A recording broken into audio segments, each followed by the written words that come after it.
Title: The Man Behind the Screen. My name is Vevei, and this is my story. I never believed in online dating.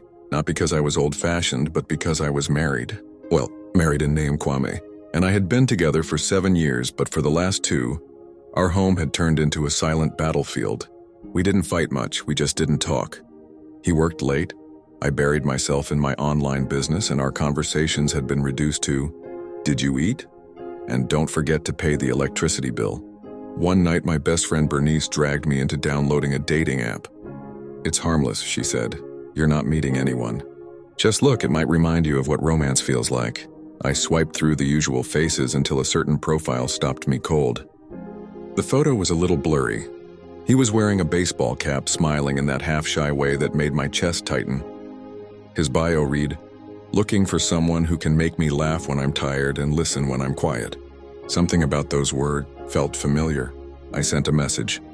Harmless curiosity, I told myself. He replied within minutes. He said his name was KB, worked in logistics, loved fufu with light soup, and hated cold tea. We chatted until midnight. He was funny, kind, and asked questions no one had asked me in years, HT. For 3 weeks, we talked every night. When I mentioned I loved gospel music but was too shy to sing, he asked me to send him a voice note, then told me he played it every morning to start his day with sunshine. It was intoxicating. Finally, he suggested we meet in person. We agreed to meet at a quiet restaurant downtown. I got there early, heart pounding, palms sweating. When the door opened, I looked up, and my world tilted. It was Kwame, my husband. He froze when he saw me. The same baseball cap from his profile was in his hands.